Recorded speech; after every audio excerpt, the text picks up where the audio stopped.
Hi everyone, welcome back to the channel. So today we've got the installation of another MMI box. Now this one's a bit different to the usual one because with the usual ones what you get is the sound output from the box to the system is via the auxiliary input.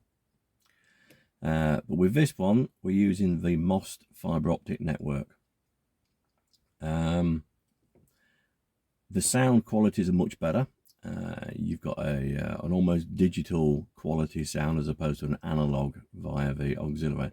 So with the fibre optic network, it's the same system that if you had an external CD multi-changer, that would be connected to it. If you had an external amp, that's how it's connected to it.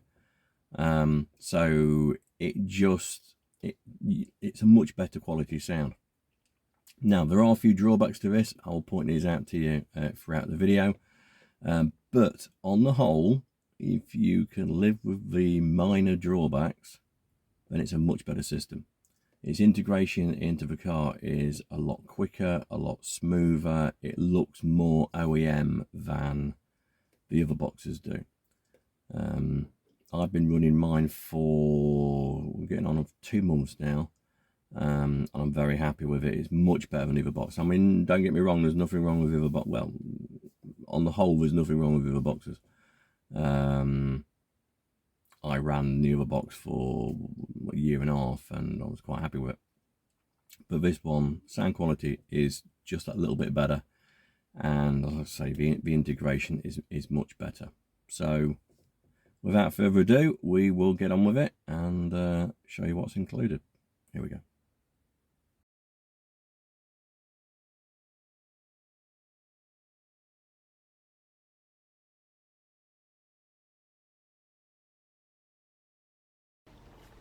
Okay, so in the car we need to remove some trim. Get your plastic trim tools and we'll start off with the head unit trim. Pop it in on the side there and just clip it out. It may be a bit tight. Mine's a tad loose because I've had mine out a few times, but one that hasn't been out many times will be very tight. The bottom ones are also very tight. You're just going to pull nice and gently, a nice straight angle, straight out. You've got 4 pins there to pull out. Open your ashtray and we need to remove the gear stick. So pop up your trim for a manual and give a good yank straight up on the handle itself. Now for an automatic, this version, again, pop up the trim in the same way. Then on the right hand side you've got the ribbon cable and we've got 2 little press tags on the either end of the plug. Just there, top and bottom. Unclip that and then pull up the handle just the same. And on the older style there, just pull that straight up. The electrical connection is on the plate itself on that version. Again, with your plastic pry tool, try to pull up a little bit on the trim with your left hand and then prise the panel out with the trim tool. Might be quite tight. On the underside you've got some electrical connections. We've got the DSC one, the iDrive controller and the handbrake. And then at the forward end of the panel you've got the Molex connector for the ashtray if you have it, and the front panel connector, little clip on the bottom there. Just pop that in, unclip them. Put your panel over to one side in a safe place. Okay, so there's your plug from your iDrive controller. We'll be using that again in a few moments. And now I need to remove the head unit. Now, this is a Phillips screws, unlike mine, which have got Torx ones on it. You've got 4 screws there, just undo all 4 of those.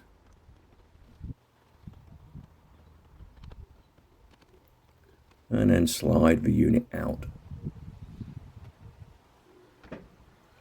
You may need to put your gear stick back into 4th position or right back on an auto. You'll need the ignition in to do that on an auto. Just don't start the car. Okay, so you've got various plugs in the back. You've got your FM radio, your GPS, your LVDS connector, your glove box USB, and of course the quad lock connector. Okay, so on to what you get in the box. Right, so we've got the actual MMI box itself. Okay, on the front panel we've got, in order, you've got the power indicator, the operating indicator, the micro SD slot for software updates, and a reset button. On the rear panel we have the LVDS out connector, the fibre optic MOST connector, and the main power connector, as well as the microphone port as well. Okay, so also in the box we have the supplied microphone. I'll show you more about this in a few moments. But basically it's just a microphone. You've got various places which you can locate it. You've got a sticky pad and you've got a clip as well, so we'll come to that. Then you've got the most important MOST fibre optic cable. Okay. Also included is the new LVDS Y connector. Again, I'll show you all about that as we go through the connections. We have your iDrive controller adapter cable.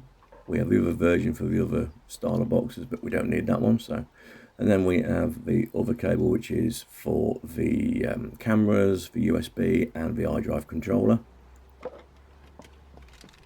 A MOST adapter, which I'll show you about a bit later on. A couple of sticky pads, and then a batch of instructions, which includes, in no particular order, so we've got the operating menu overview, we have the device layout and installation diagram, and we have the optical fibre connection and the general menu. Okay, so let's start with what is basically the main loom. So this includes your camera inputs, your USB, and the connection to your iDrive controller. So this is just a plug-in for the iDrive controller. There's another cable that actually goes to the controller itself. Just make yourself familiar with the cable. Okay, so here's the actual cable that goes to the iDrive controller that plugs into that other loom. So you've got the two plugs. There we go, so that's it, plug it in there, and then the other end of it was your male and female. So with the LVDS cable, you've got your plug into the box, and then you've got the one that goes to the LVDS connector, which is a purple, and then we've got the blue, which goes to the head unit, replaces the original that's been unplugged. And again, your optical cable.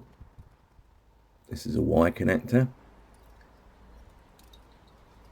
It's a nice length to it as well, so you can put the box a fair distance away. Right, so working on the optical connector then. So on your quad lock that came out the back of the head unit, you just prise up a little pin there, pull out your current optical connector, and then get the new one. So what we'll do, a little bit of adaptation here. So what we need to do is get the short end with the two plugs on it. Be very careful not to kink this fibre optic. So we get the male plug, undo the clip. It's a little tricky to do because you really need free hands to do this. But so undo your clip and pop out the plug that's inside, just like that. Okay. Now get your existing one that you've just taken out of the back of the quad lock connector, and you'll notice that there is a little triangular piece just on the bottom there, just there, and that marries up with the bit that's on the plug, so you can't get the wrong way around. That goes in like that, clips in, lock it in. That's ready now. Okay, so back to your new adapter. You've got a female, plug that new male into that female. And then the end that you've just taken the plug off, that now goes into the quad lock. And again, it has the same triangular piece on it, so it can't go in one way. Twist it around and plug it in, clip it in position, make sure it's in there. That's it, it's locked in place there. Okay, so If you don't currently have a CD changer, all we need to do, we need to modify this cable. So that's your long end, leave your long end alone, it's the short end that we're going to modify. So we need to take off this plug anyway, and I'll show you a closer version here. Just prise up that little connector there and pull out the cable. So what we're going to do, these blue pins, we're going to take them out. So push that out, and then the fibre optic that goes to the smaller plug, that should hopefully just pull out. What you may do is just lift up, get nice and close there, lift up that little bit just there, just prise it up nice and gently, and the fibre optic cable will come out.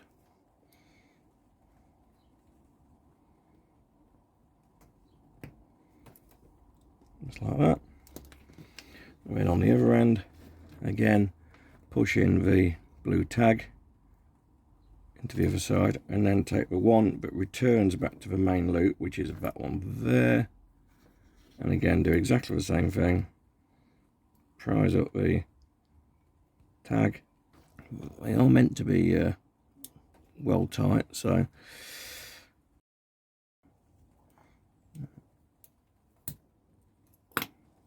I'll actually snap that, but not to worry. And that's pushed that back in again. Out it comes. Okay, so now that bit is no good. Put it to one side.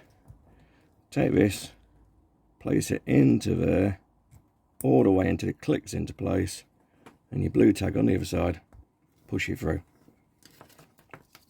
Okay, now that will go into the back of the quad lock connector. So, center console, I've shown this on other videos. Undo the back, 10mm socket at the back. You got your two Torx 20 screws on the front of the panel, undo those, and then you got the Allen head in the middle. Undo that one as well. Screws into that. Just undo that, and then just lift back the center console. This is so you can get your iDrive controller cable through properly. Under the plastic in there and push it through. So back at the controller end, plug your existing male into the new female, and then you've got the new male ready to go into the controller. Tuck your cables into a reasonable position, and then we can take up the slack back into the dashboard. Right, drop your glove box and find your various T20 Torx screws. The ones with the circles, not the ones with the X's on them. Remove all these and off your side trim, and you'll find there's another screw in the back here. Okay, so you've got another screw just there. Undo that one as well. Now inside you've got one there. Underneath you've got one underneath that panel there. So you need to remove these 3 screws. Again, these will be Phillips screws. And then here's the hidden ones. They're all Torx T20s. There's the 2, and the 3rd one under that section just there.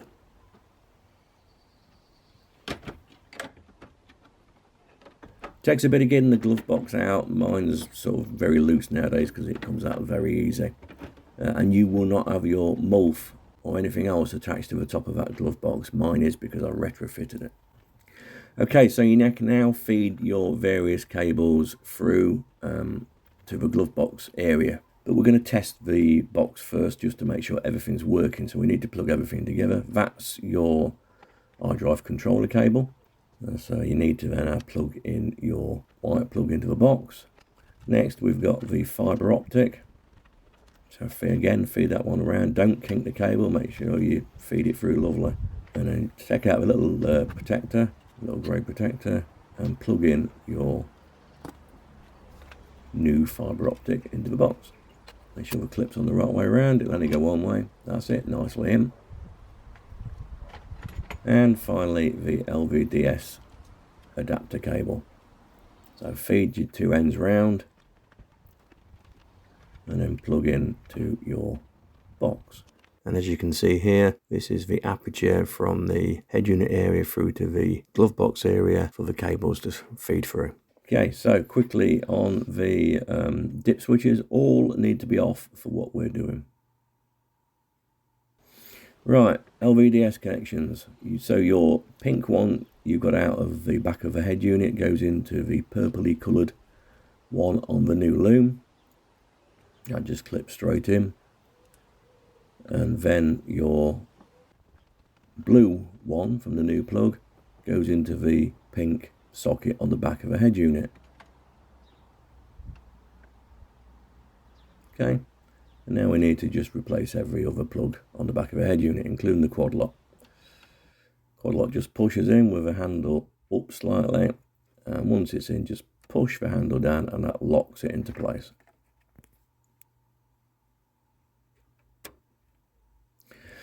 Now you're going to tuck your cables in. We're just going to temporarily put it out of the way because we need the trim panel in for the iDrive controller. We'll just plug that in as well. That's the new plug going into the bottom of the iDrive controller. And just place your panel safely in there. As I say, this is only a test run, but we do need things to be in the right place. Okay, so put your key in and hopefully everything works. Right, so your screen will open up. Make sure the controller's working. Go to your CD multimedia, go up to CD/DVD, click that. You may not have to rotate it after a point because mine just turns straight onto the new MMI box. So what we need to do now is connect your phone. Now I'm using an Android, so I'm going for Android Auto on this one. Do a search on the Bluetooth. And this is all done in real time, so I've gone to the Bluetooth settings on the screen. And there we go, on the phone, we've got Mr12volts come up. So we're going to click on that. It'll ask to pair, we're going to accept to pair. It's connecting, and it's connected to the screen straight away.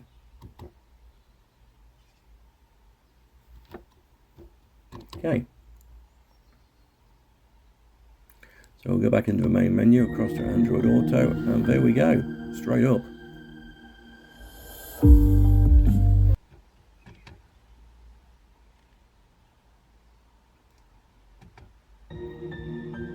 So the sound quality is very good, I'm very pleased with that. So what we're going to do now is set a few settings up on the screen itself. This is currently set up for left-hand drive. Mine's right-hand drive, so I want to change the screen back over for a start. So we scroll across to the settings page. And we start off with common settings, which is your volume, navigation volume. Now I turned my main volume down a little bit after this, and then also turned the navigation volume up a little bit, just gives that a little bit extra. Okay, the settings for reversing camera. You've got three settings: none, after loading track, and OE camera. And there is a fourth one for 360 cameras if you've got a 360 camera system. So this is what it will look like if you don't have a camera but do have PDC. So let's just show that, changing that over. Okay, so if we go to after loading track, that is your reversing camera.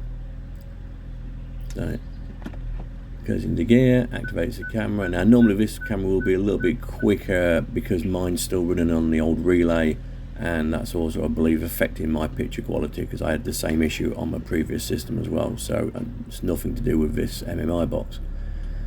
But unfortunately I've also not quite captured the indication of the car on the right hand side of the screen, but you get the general idea.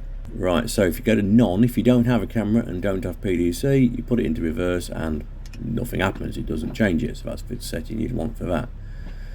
But if you don't have a camera but you do have original PDC, then set it to OE camera, and it will just change into the standard BMW screen.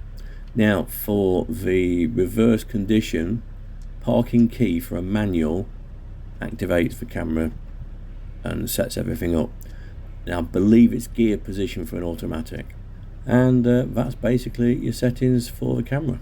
You got brightness controls, you got your camera controls, you got language controls, and down at the bottom we've got system.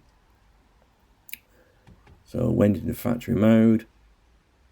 We've got echo cancellation, not quite sure what that's actually going to do. I find mine not to be a problem. Advanced settings, you need a pin code for that. I don't currently have that pin code. So phone link setting, went into that one.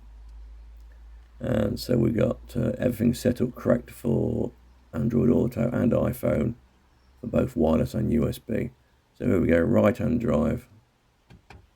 So it says right hand drive and it was ticked, but to me it should be the other way around. So reset that, it needs a reboot afterwards. So I unticked the right hand drive, did the reboot, waited for it to start back up. You got your red screen for a moment, then goes back into its Mr12volt splash screen.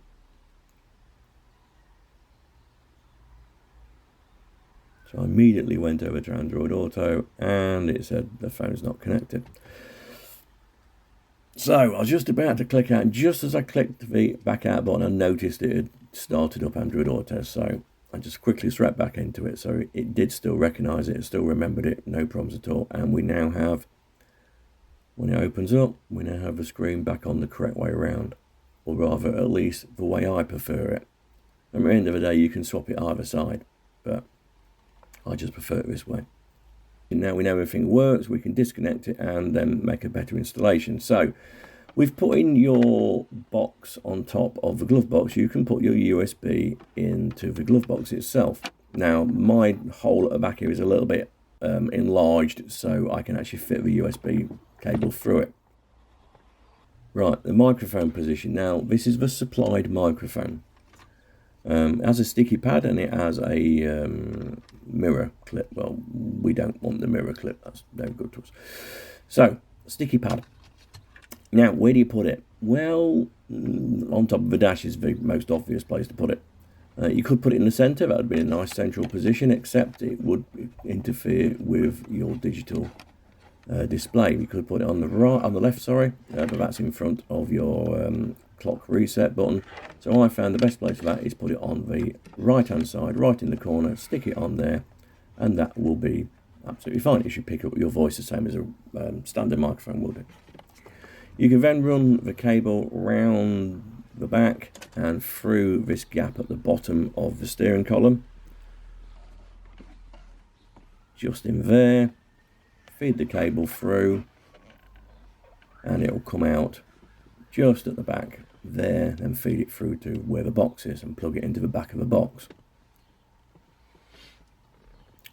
Alternatively, you could make up a Y connector. Now I've made these up and they do work, but they don't work very well for Bluetooth calls. It's very scratchy sound, but Siri and Android Auto pick up your voice commands no problem at all.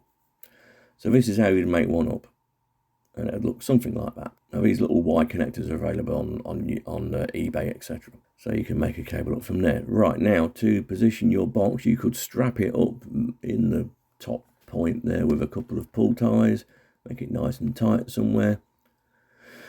Or you could use the two sticky pads that come with the kit, stick it to the back of the box, and then stick the box to the top of the glove box. There should be plenty of room there.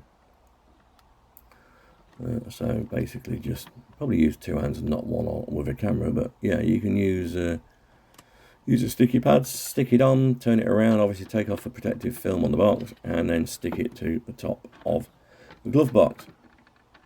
Something like that. Obviously, again, you won't have a COM box in the way.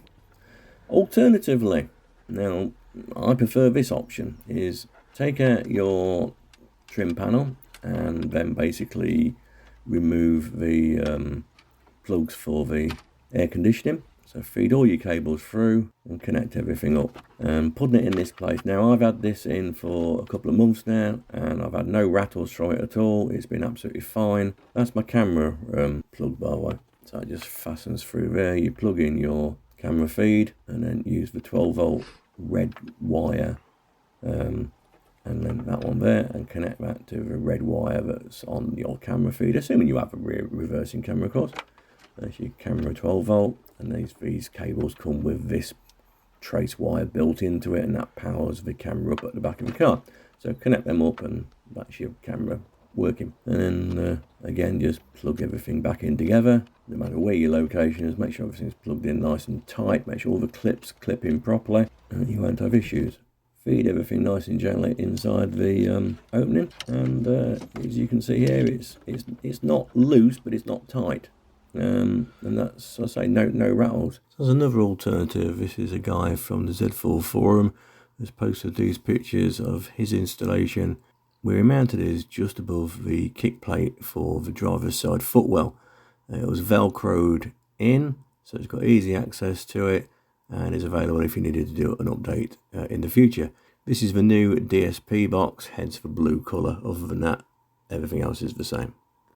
So what we're going to do here, we may have to do some coding, we may not. It really depends what you want out of the box. So, all being well, you've plugged it all in. You've got your, you've already got either your CD changer already installed, which you've now disconnected because of course you don't need it, or you've got CDC Prep. Assuming that is correct, and you've plugged your box in, and all being well, it has changed one of his settings automatically. Now, it did on mine automatically anyway, so that wasn't a problem. So what it is, it's the setting called CDMM_changer_free. Now, if you've got CDC Prep, then you've got CDC preparation already written in there. Well, it's written in German, but it's there. So what the box did to mine was change it automatically to MP3-CDC, which is what you want. So if it doesn't do that, then you may have to change that setting yourself, and I'll show you that just now. The second setting we're going to change is voice activation. We're going to change it to not active, basically, because if you want to use Siri and you want to use the button on the steering wheel, then you have to deactivate the voice activation, because otherwise, as soon as you press the button, it will flick back to the BMW voice activation screen and you won't be able to talk to Siri. So if you deactivate this, then Siri will work perfectly from the button. If you've got Android phones, this won't work. So leave voice activation as it is, and you'll just have to scroll across on the screen. I'll show you that a little bit later on. Okay, so let's make sure we've got a connection first of all. Open input, we've got cable found, and ignition is on. That's absolutely great. So that's a good start.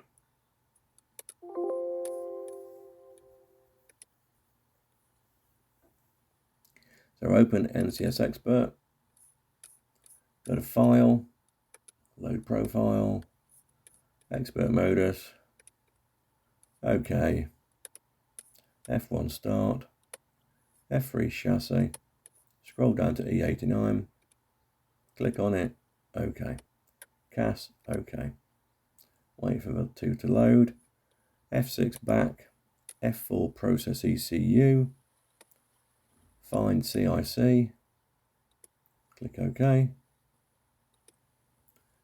F4 read ECU.